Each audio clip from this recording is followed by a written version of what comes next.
Hello, Johnnies, and welcome to WRED-TV's Eye of the Storm. I'm Zafir Ali. And I'm Jake Morrow. We have the top stories from St. John's and beyond, and we are bringing them to you. This is the Eye of the Storm.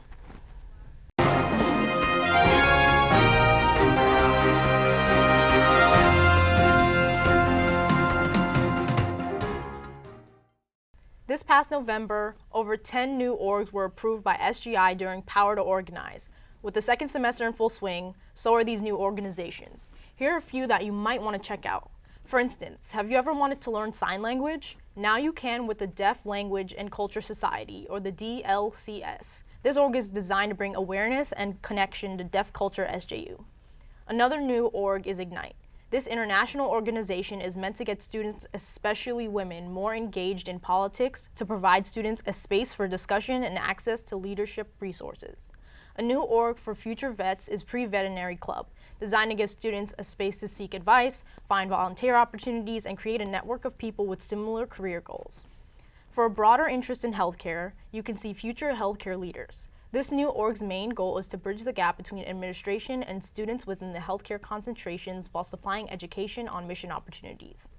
Finally, NARI is a new org designed for South Asian women on campus to create a safe place to connect, come together, and discuss such topics that they would not typically have an opportunity to talk about. And if all else fails, you can always hang out up here at WRED-TV on the 4th floor. Recently, one of St. John's faculty was awarded Outstanding Book in Community from the Coalition for Community Writing. Associate Professor of English, Stephen Alvarez, PhD, was recognized for his book, Brokering Tareas, Mexican Immigrant Families Translanguaging Homework Literacies. In the book, he tells a story of his experience as a mentor for Manos, the Mexican-American network of students. Manos is a local after-school program that connected bilingual children and their immigrant parents with English language mentors. According to the coalition, the award is presented for the most outstanding book in community writing, which includes the areas of service learning, community-based research, community literacy, ethnography, and memoir community publishing, advocacy, and activist writing. Brokering Tareas grew out of Dr. Alvarez's PhD dissertation and is considered a pivotal step in his academic career. He explains how as he continued to pursue literary studies in English, he was disencouraged because he didn't see himself in the field and even considered leaving. However, he eventually learned about community literacy studies. He stated, by the time Manos came into my life, I was ready to pursue studies where I felt I was engaged with the community. So, congratulations, Dr. Alvarez, on this outstanding award. If you're looking for an edge when finding an internship, in need of having your resume reviewed, or just checking out potential professions, then you may want to have checked out the career fair. Telling us more about the event is WRED-TV's Keandra Moss. Hey guys, I'm Keandra Moss reporting for WRED-TV. We're here in front of the Taffner Fieldhouse where there is a career fair and over 100 employers. Let's go check it out. Why did you choose to come to the career fair today? To ultimately look for an internship. So we're here with Christina from Career Services. So what is the career fair? So the career fair is when St. John's gathers a bunch of employers. They bring them here to Taffner Fieldhouse. It allows the students to network with the employers for potential jobs when they graduate. So do you think every student should experience the career fair? Why do you think it's important for them to come? If you don't have these connections, then it's harder to get jobs and internships out of college. You want to start as soon as possible, even freshman year.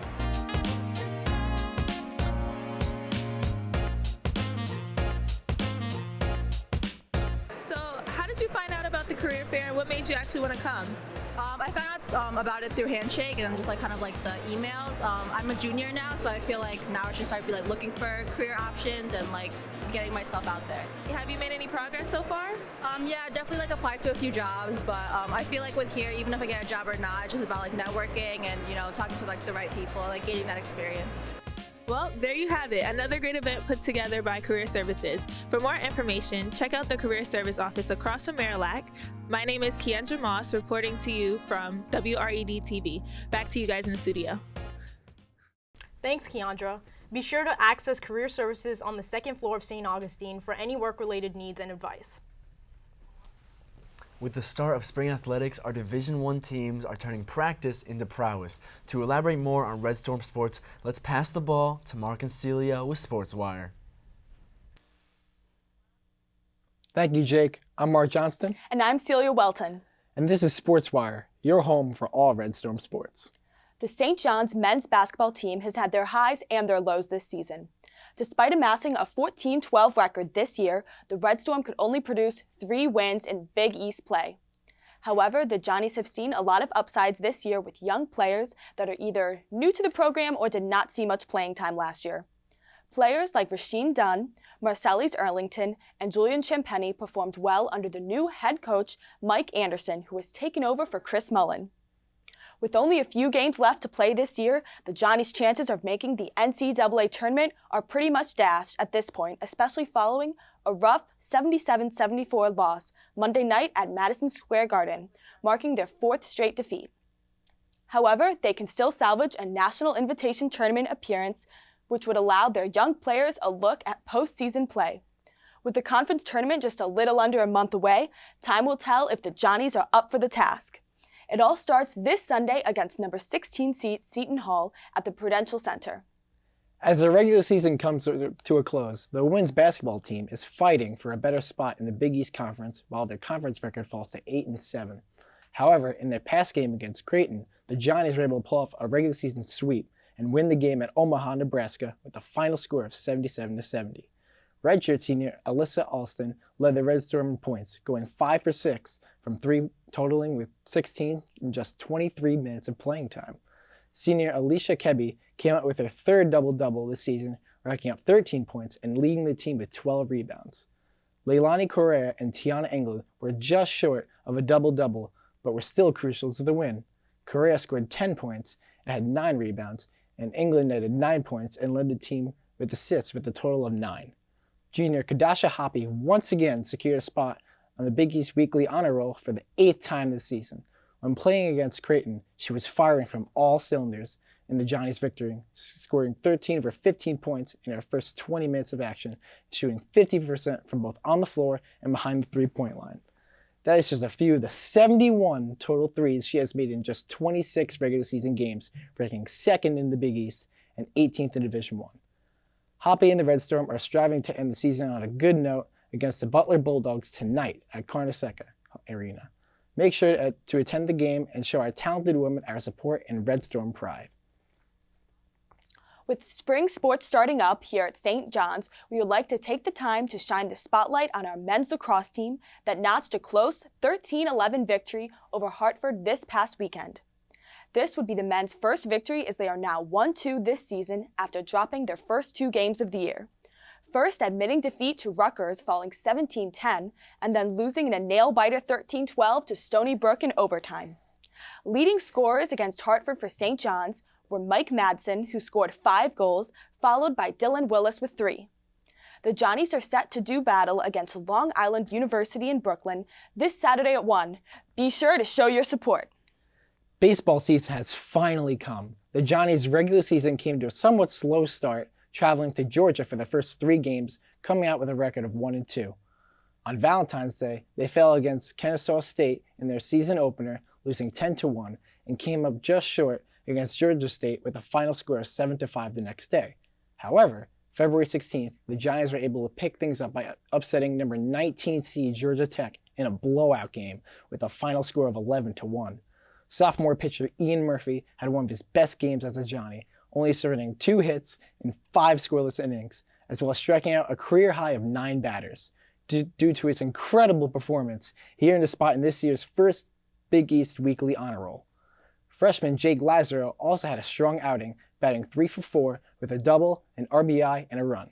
Let's remind everyone that this game was just his 2nd start of his collegiate baseball career. Also, junior Justin Foles hit the Johnnies' first home run of the season while hitting a double and racking up 2 RBIs. The Red Storm may have started the regular season with a losing record, but the huge upset over Georgia Tech is a good sign for their regular season performance and it's going to put them on the radar. Be sure to tune in and cheer on the Johnnies as they travel to Hayes Stadium in North Carolina to play the UNCC 49ers today.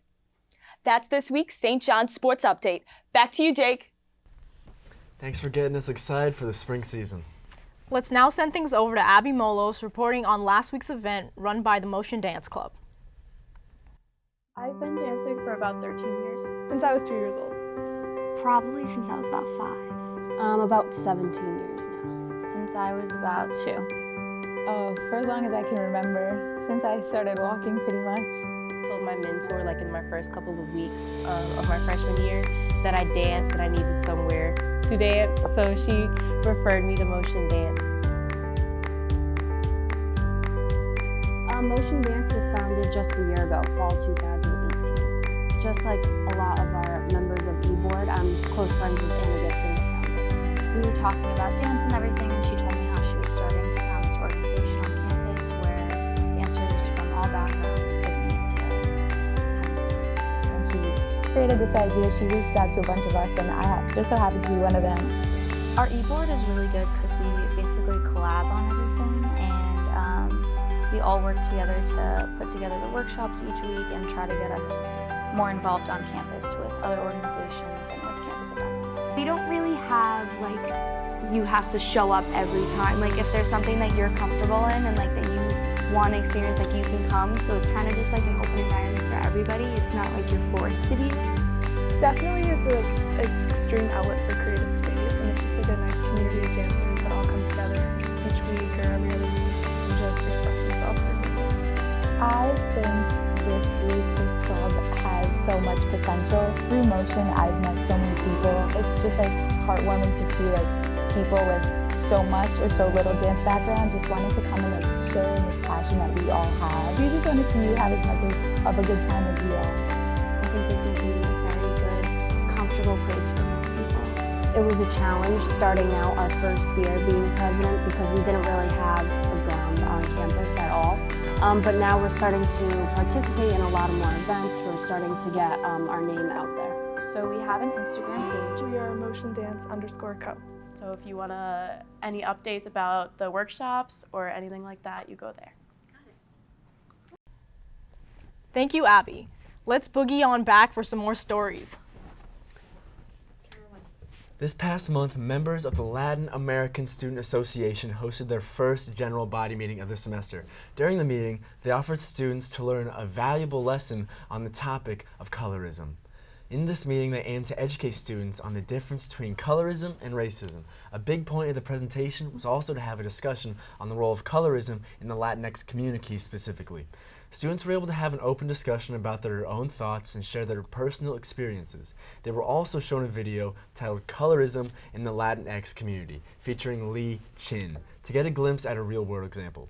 Many students feel that topics like this should be given more of a platform around campus. LASSO President Shelley Severino stated, "When we have these student organizations come together and make these conversations happen, then it's so much better for everyone involved." Students of the College of Pharmacy and Health Sciences were given an opportunity to participate in the first interprofessional simulation medical competition here at St. John's. Students competed in front of an audience of health professionals and invited observers. 30 students were placed into 3 groups where they presented the 5 health professions they are studying. Each team was given a chance to work with a full-body simulator known as Assignment Essential. These lifelike models are designed to display medical emergencies and can breathe, display a heartbeat, pulse, and other vital signs, and respond to simulated medical treatment. 3 teams were given the challenge of treating a patient with pneumonia whose condition was worsening and who was going into sepsis. Participants in their respective fields came together to figure out what needed to be done to save the patient. The students were assessed by an interprofessional audience who got a vote for a winner.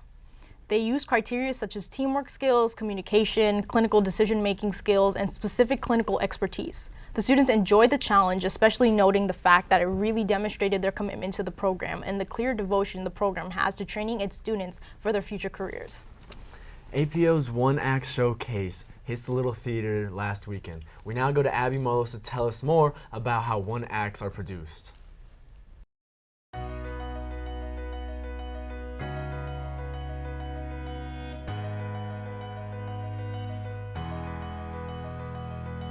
My name is Christian. I am a finance major and I am currently a sophomore. My name is Richard. I am a double major in English and Networks, and I am a junior. Yes, my name is Madeline Bonsignori. I am a senior. I'm in the 5-year program, so I am doing my undergraduate degree in marketing, and I am doing my master's in business analytics here at St. John's. Hi, I'm Rachel Escobar. I'm a freshman here, my first year in marketing, and I'm the production assistant in the stage management here. How did OneActs come about? Like, what was APO's decision in making OneActs a thing?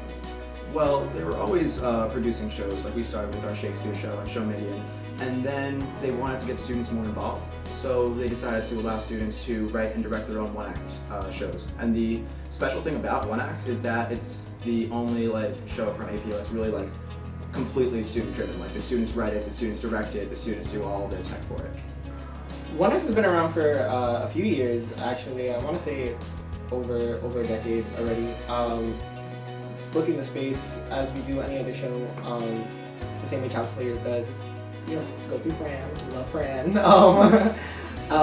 And this year we wanted to get more time than we usually do, because OneActs usually happens all on the same day. We were very fortunate this year. This year we had the most submissions that we've ever had. Well, not ever had, but in a while. We have a total of 8 shows this year. And some alumni, some students. So what's your favorite memory from this whole process? Alright, so I think the fun part I think the fun part is just that we get to meet all the cast members. We're working with so many different people, and I think it's just really exciting because seeing everything come to life behind the scenes and then have it just be put forward and produced and everything come together, it's just so exciting because you see everything come to life. I think it's receiving the scripts. I think that was my favorite moment because I was picturing myself producing the show and looking back, I'm I really don't know how this is gonna go. I don't know if anyone's gonna like it or get involved or want to, and it was really nerve-wracking. But once I got a ton of script submissions in, it got real for me. Reporting outside the Little Theater, I'm Abby Molos, Eye of the Storm. Thanks, Abby. Be sure to stay up to date with APO's upcoming programs. As always, before wrapping up our show, we would like to end on a lighthearted note. Here to bring you the happier side of the world news is Caitlin Prieto with Sunny Side Up. Thanks, Afira. I'm Caitlin Prieto with Sunny Side Up, here to share some heartwarming stories that are sure to put a smile on your face. Move over, Ace Ventura. Stone-faced animal lover Sun Jinrong is known in China as the pet detective, adapting old-style hunting techniques along with high-tech thermal imaging cameras and heat sensors. This peculiar detective returned over 1,000 missing pets to their owners during his 7-year career. In an interview with Breaking Asia, Jinrong stated that most pet owners get very flustered. They don't even own a flashlight. They can only look for cats in the dark by the weak light of their phones. Often waiting for hours in camouflage, he carries a blowgun with him to shoot tranquilizing darts for animals wary of approaching humans. He states that when the case is solved, it's basically a reunion. It's a happy moment. The world has a new member in the fight against air pollution. Bagheera, or Baggy for short, is a Labrador from the UK who wears a pollution monitor during her daily walks. Her studies have shown that pollution levels closer to the ground are higher than they have been in recent years and may help to highlight concerns that babies and toddlers may be at a higher risk of developing lung problems. Tom Hunt and his father Matt came up with the idea to start doggy data research after finding there was no data taken from the ground directly. Most monitors are posted on lampposts, but Baggy, who stands about the same height as a child in a stroller at 2.5 feet tall, records pollution levels that far exceed the standard data collected. This pairing has gone all the way from Buckinghamshire County Council up to the government to share their data to emphasize the risk that infants face due to air pollution. Tom stated, "I really am proud of Baggy. People need to recognize that it is us young people and kids who are suffering the most from air pollution, and something needs to be done about it urgently." William White, known to the internet as Major Bill, is World War II Purple Heart recipient who fought in Iwo Jima, serving 35 years on active duty. He now lives in an assisted living facility in California where he is loved by his entire community. At 104 years old, this veteran revealed that he has never celebrated Valentine's Day, even when his wife of 42 years was alive. But that all changed this past Valentine's when he was gifted with over 70,000 love letters, greeting cards, and well wishes from 50 states and several foreign countries. After hearing his story, a fellow resident and admirer launched a social media campaign called Operation Valentine to recruit family members, friends, and strangers to send him cards this holiday season. The response was overwhelming, and after receiving this special Valentine, White stated to Reuters News that it was just too fantastic. It's something I've never heard of or seen. All of a sudden it was there, just like a ton of bricks. I'm sort of speechless. Well, I hope these stories brightened your day, gave you hope, and maybe even inspired you to reach out to your local veterans as well. Back to you, Zafir and Jake. Thank you, Caitlin, for those touching tales. That is all we have for this edition of The Eye of the Storm. Like and subscribe to our YouTube channel and click the notifications bell to stay up to date with all of WRED-TV's latest content and all of St. John's news. Also, be sure to like us on Facebook and follow us on Twitter and Instagram at WRED-TV. You can check out our website, WREDTV.com, for more content and to find out how you can be a part of our production family. From all of us here, I'm Jake Morrow. And I'm Zafira Ali. Thanks for tuning in. This was Eye of the Storm.